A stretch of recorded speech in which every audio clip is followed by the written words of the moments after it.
miracles do not always announce themselves with thunder. Sometimes they arrive on tiny feet, wrapped in a mother's desperate hope and a father's unwavering faith. Before I begin, let me tell you of the land itself, for no story lives apart from the earth that birthed it. In the ancient lands beneath the whispering Imvule trees, where the wind carries memory and the soil remembers every footstep, there existed a village whose name has been lost to time, but whose spirit remains. Some say it was called Thulusane, the place of quiet strength. Others insist it was Mpambe, the dwelling of patience. But names matter less than the essence of a place, and this village had a particular quality that set it apart. The village sat cradled between two gentle hills, like a child resting in the palm of creation. To the east, the great Imvule trees stood sentinel, their branches reaching towards the heavens as if in constant prayer. These trees were old, older than any living person's great-great-grandparents. Their bark held the scratches of children long turned to dust, their roots intertwined with the bones of ancestors who had returned to the earth. To the west ran a river, though in those days before the rains failed, it was more than a river. It was the village's lifeline, its mirror, its source of stories. Women gathered there not just for water, but for news, for companionship, for the delicate social weaving that holds communities together. The river had a name, Kusasula, the eternal flow, and in better times it lived up to that name beautifully. The villagers were farmers, healers, weavers, and storytellers. They grew maize and cassava, tended goats and chickens, crafted pottery that could hold both water and song. They believed in the spirits of their ancestors, in the power of the land, in the delicate balance between the visible and invisible worlds. They knew that life was a gift, that children were blessings, and that a woman's fertility was considered her crown, her glory, her contribution to the endless river of existence. And it was into this world of deep belief and deeper expectation, that Mama Nola and Tata Kosi entered their marriage, full of love and dreams, unaware of the long trial that awaited them. Mama Nola was born Nola Tembo, Nola of the elephants, for her family claimed descent from the great elephant clan, those who never forgot, who moved with dignity, who protected their own fiercely. She was not considered the most beautiful girl in the village, but she had something more enduring than beauty. She had depth. Her eyes held kindness. Her hands moved with purpose. Her laughter, when it came, was genuine and full. Tata Kosi, Kosi Mbemwe of the Stone Clan, was a quiet man, a thoughtful man, the kind who spoke little but meant every word. He was a skilled farmer, respected for his hard work and his integrity. When he asked Nola's father for her hand, the old man agreed readily. This was clearly a man who would provide, who would protect, who would honor his wife. Their wedding was joyful, as weddings should be. Drums echoed across the hills. The women sang the old songs, the ones that speak of fertility and abundance, of many children running through the compound, of a house filled with laughter and the patter of small feet. The elders blessed the union with special herbs, with water from the sacred river, with prayers to the ancestors. "May your union be fruitful," Elder Nakasha had intoned, his staff planted firmly in the earth. "May your children be many. May your name continue through generations unnumbered." Everyone nodded. Everyone smiled. Everyone expected exactly what the blessing promised. No one imagined the silence that would follow. The first year passed hopefully. Nola and Kosi built their life together with joy, with anticipation. They cleared a plot of land for their future children to play upon. They began weaving an extra sleeping mat, preparing space in their hut for the baby that would surely come. Kosi carved a small wooden cradle from vule wood, working on it in the evenings by firelight, his hands moving with tenderness over every curve and joint. Nola planted a special garden near their hut, vegetables and herbs, yes, but also flowers, because she wanted her children to grow up with beauty around them. She talked to her belly sometimes, whispering encouragement, telling the spirit child waiting in the beyond that it was time, that it was wanted, that it would be loved beyond measure. The women at the river would ask, casually at first, "Any news, Nola? Any little blessing on the way?" And Nola would smile and shake her head. "Not yet, but soon, I think. Soon." "Ah, yes, soon," they would agree warmly. "These things take time. Be patient." And they would share advice. Eat more eggs. Drink this particular herbal tea. Make offerings to the fertility spirits. Sleep with your head pointing east. Avoid crossing paths with certain animals at certain times. Nola listened to everything, tried everything, hoped in everything. But the months passed, and her belly remained flat. By the second year, the questions at the river became less casual, tinged with concern. "Still nothing, Nola? Have you seen the herbalist in the next village? They say she has powerful medicine." Nola had seen the herbalist. She had drunk bitter teas that made her stomach cramp. She had worn special charms around her waist. She had made offerings at the sacred tree. She had done everything the wise women suggested, and still nothing. Kosi never complained. When his friends would tease him gently about starting a family, he would simply smile and say, "When the time is right. The spirits know the right time." But at night, lying beside his wife, he could feel her silent tears, the way her body would shake with quiet sobs she tried to muffle. He would hold her then, saying nothing, because sometimes there are no words adequate to comfort such grief. By the third year, something had shifted in the village's perception of them. The concern had curdled into something else, something sharper, more judgmental. Fertility was not just personal in their culture, it was communal. A woman who did not bear children was seen as incomplete, as somehow failing in her primary purpose. A man whose wife bore no children was pitied, advised to take another wife, urged not to waste his lineage on barren ground. The elders began their gentle suggestions. "Kosi, my son," one of the older men said one day, pulling him aside after a community meeting, "you are still young, strong. Your name deserves to continue. Perhaps it is time to consider another path. There are several young women in the village who would be honored to be your second wife." Kosi's jaw tightened. "I have a wife." "Yes, but if she cannot give you children—" "She is my wife," Kosi repeated, his voice firm but not angry. "Love is never barren." The elder had sighed, shaking his head. "Such loyalty is admirable, but impractical. You will regret this stubbornness when you are old and have no children to care for you." But Kosi simply walked away, his decision made, his heart unchanged.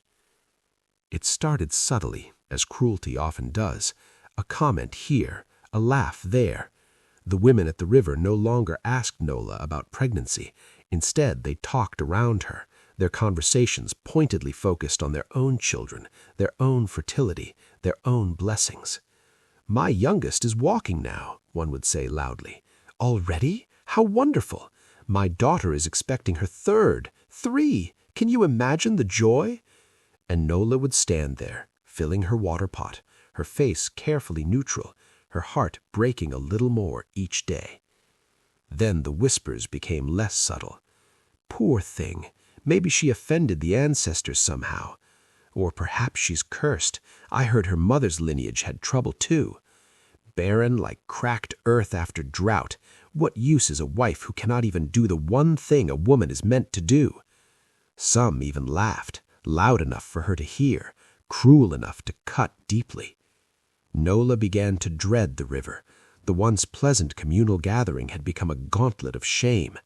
She tried going at different times, hoping to avoid the crowds, but somehow the cruel women always seemed to be there, their mockery ready, their judgment sharp. Out of shame, deep, burning shame that felt like hot coals in her chest, Mama Nola began drawing water only under the moonlight. She would wait until the village slept, until even the frogs kept quiet out of respect for sorrow. Then, wrapped in her darkest cloth, she would make her way to the river. The night river was different, gentler.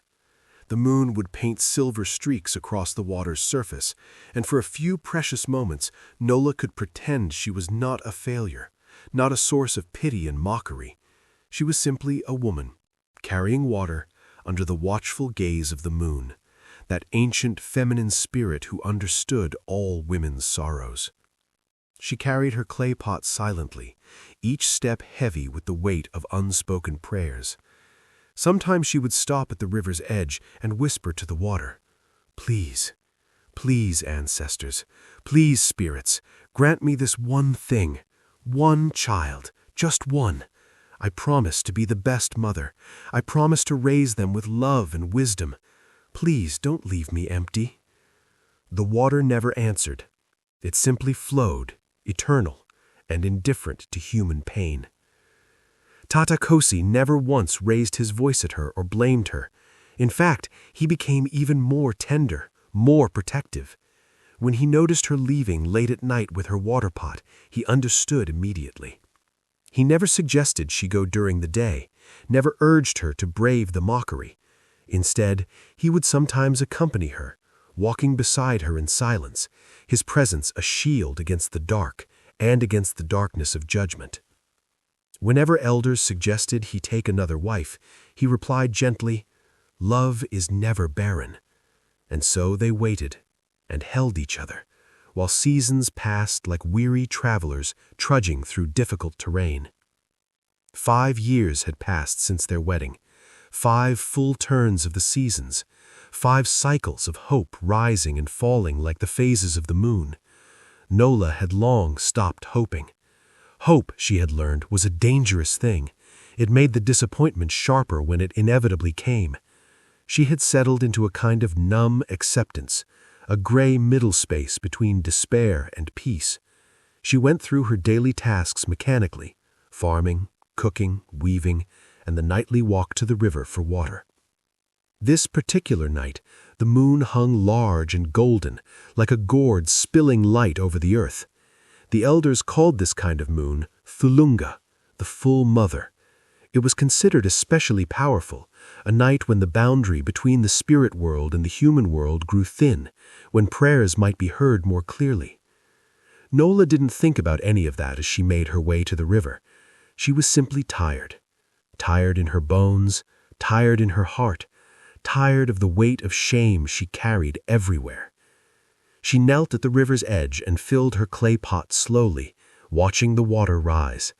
The moon's reflection shattered and reformed on the surface, dancing with each ripple.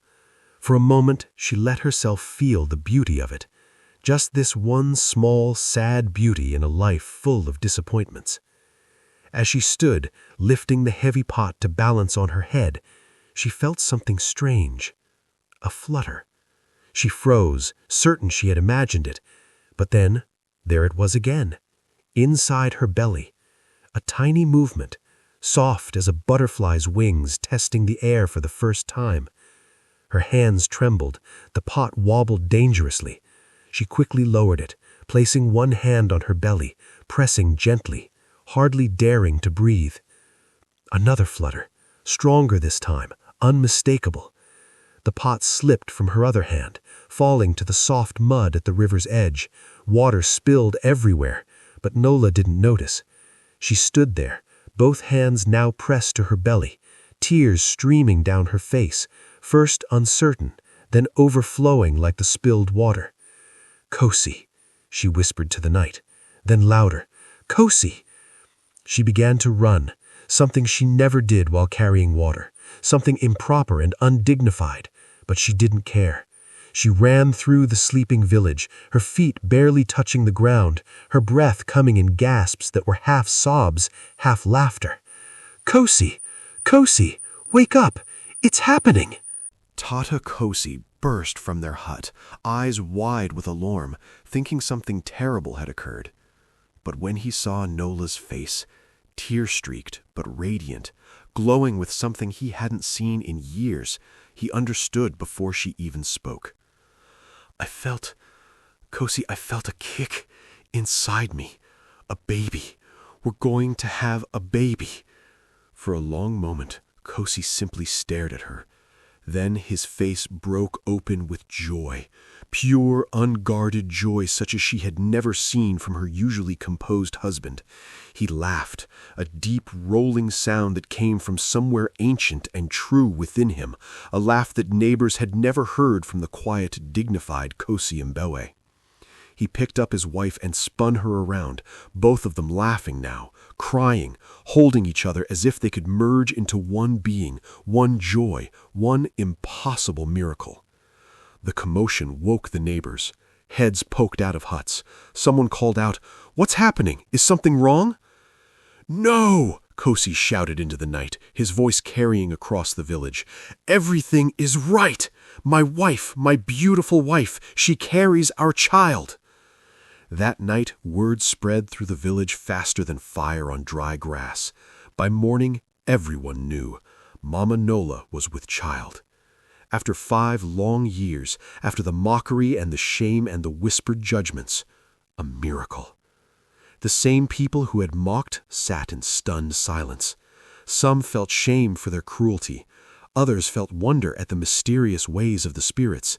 And a few, the kindest ones, simply felt joy that such a long sorrow was finally ending.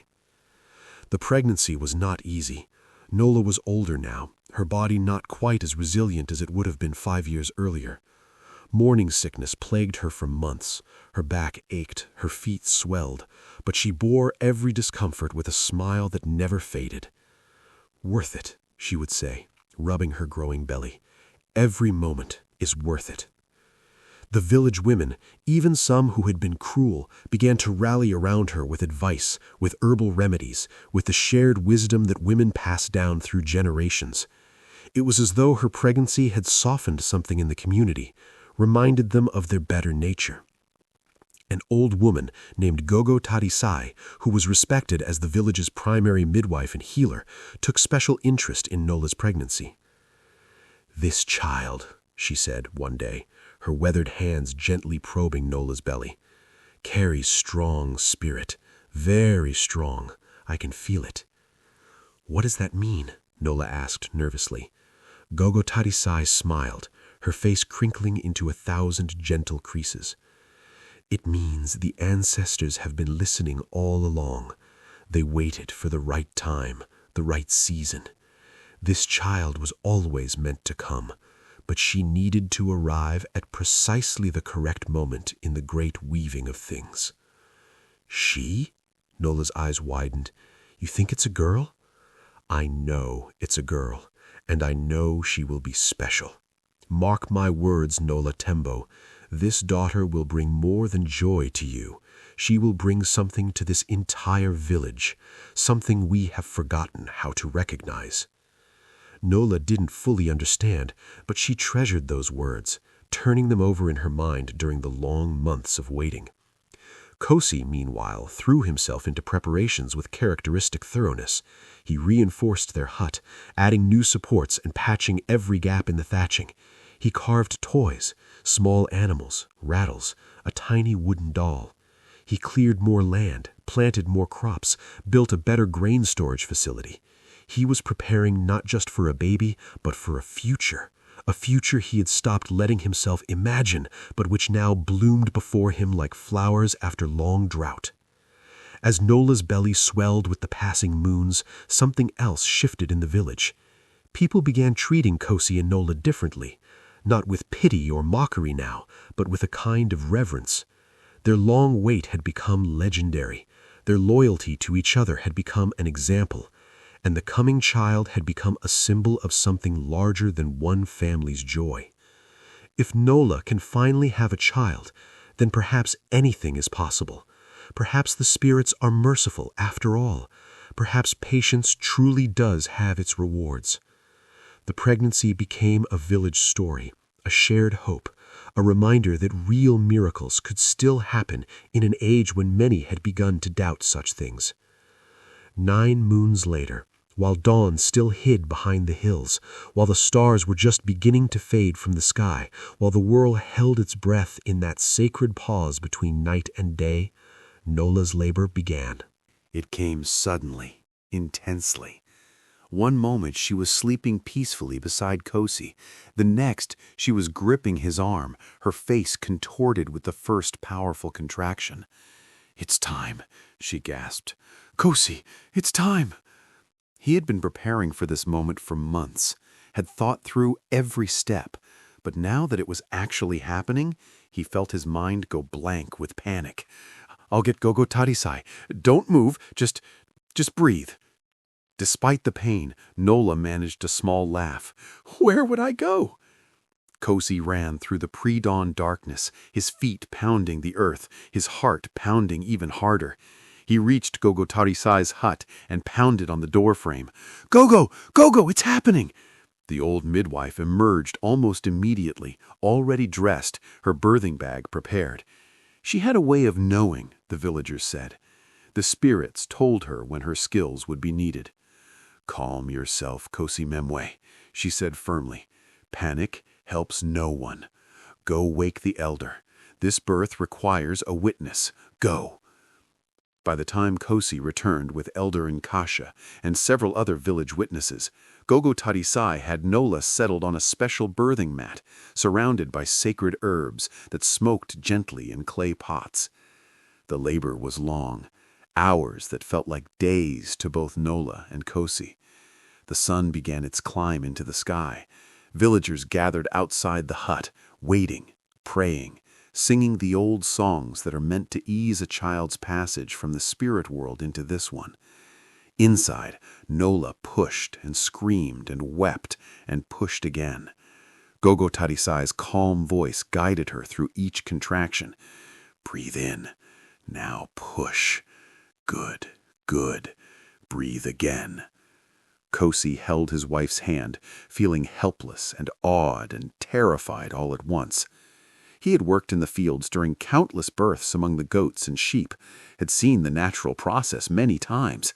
But this was his wife, his child, his miracle trembling on the edge of existence. Finally, as the sun cleared the eastern hills, as light began to pour across the land like honey, Gogo Tarisai gave a final instruction. "One more push, Nola. Give me everything you have. Now."